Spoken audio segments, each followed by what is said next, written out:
Hello,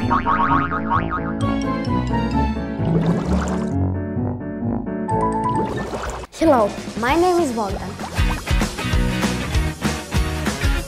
I started learning English when I was 4. I'm 9 now.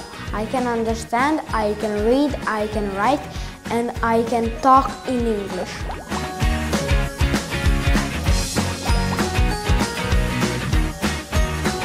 I passed starters in June, and this is my first Cambridge English diploma.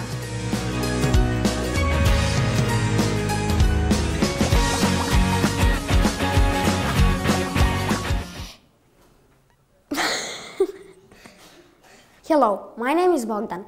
I started